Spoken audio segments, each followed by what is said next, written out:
అంతేకాని కోప్పడితే నాకు మండిపోద్ది. ఏయ్ అసలు ఊరుకోవే, దాంతో మనకెందుకు? సర్లే, మీతో నాకెందుకు. నా డ్యూటీ టైం అయిపోయింది. నేను ఇక్కడి నుంచి మా ఇంటికి వెళ్ళిపోతున్నాను. ఉంటా, బాయ్. ఆగు. డ్యూటీ ఏంటి, టైం ఏంటి, వెళ్ళిపోవడం ఏంటి?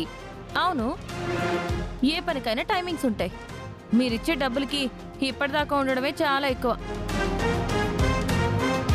నేను ఇంటికి వెళ్ళాలి. అక్కడ కూడా సమాధానం చెప్పుకోవాలి. నువ్వు వెళ్ళడానికి వీల్లేదు. ఇంకా రాత్రి కూడా అవ్వలేదు, అప్పుడే వెళ్ళిపోతానంటే ఎలా? ఇక్కడ వీళ్ళందరినీ మేము ఎలా మేనేజ్ చేయాలి? మీ ఇష్టం. మీరేమన్నారు? వెళ్ళేటప్పుడు చెప్పెళ్ళమన్నారు. చెప్తున్నాను, వెళ్తున్నాను. అది కాదు సత్య, పొద్దుపోయాక వెళ్దూగానమ్మా. ఇంకా రాత్రి అవ్వలేదు కదా, అప్పుడే వెళ్తే ఎలా చెప్పు? రాత్రులప్పుడు మా ఊరు వెళ్ళడానికి ఇబ్బందిగా ఉంది. అందుకే ఇప్పుడు 5:45 అవుతుంది. ఇక నా డ్యూటీ అయిపోయినట్టే. నేనిక ఏ పని చేయను. వెళ్ళిపోతున్నాను. Hey, tata, bye bye, see you. Satya ఆగు. నిన్నే ఆగు. ఆగమంటున్నానా? నేను ఆగను, వెళ్ళిపోతున్నాను. ఏమైనా చేసుకోండి. రేపు మళ్ళీ వస్తాను. అప్పటి వరకు మీరు కవర్ చేసుకుంటారో ఏం చేసుకుంటారో మీ ఇష్టం. అయ్యో ఉసే, ఉసే సత్య, పోసి దీని దుంపదేగా అలా వెళ్ళిపోయిందేంటే? అయ్యో, నాకు అదే అర్థం కావట్లేదు అత్తయ్య. కాసేపు ఆగాక మా అమ్మ గాని యశోద అత్తయ్య గాని త్రిపుర ఎక్కడ అని అడిగితే ఏం చెప్పాలి? వాళ్ళందరూ ఓకేనే.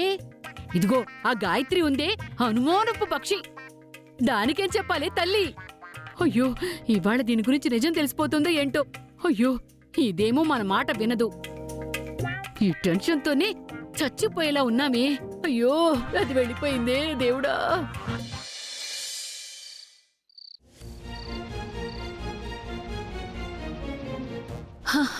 ఆ సిటీ నుంచి ఎంత తొందరగా బయలుదేరినా ఇంటికి వచ్చేసరికి లేట్ అయిపోతుంది. ఇప్పుడు అక్కేం అడుగుద్దు, నేనేం సమాధానం చెప్పాలో.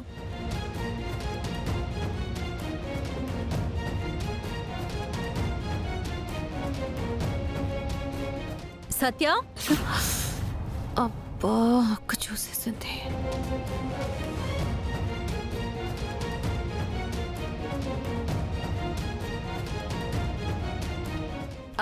అక్క, నాకు చాలా చిరాగ్గా ఉంది. స్నానం చేసి వస్తాను. అప్పుడు అన్నీ మాట్లాడుకుందాం. ఆగవే.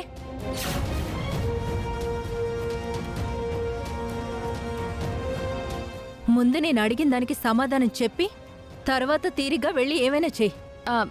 ఏంటక్క? ఆ కృష్ణకి నీకు హెల్త్ బాలేదని ఎందుకు చెప్పావు?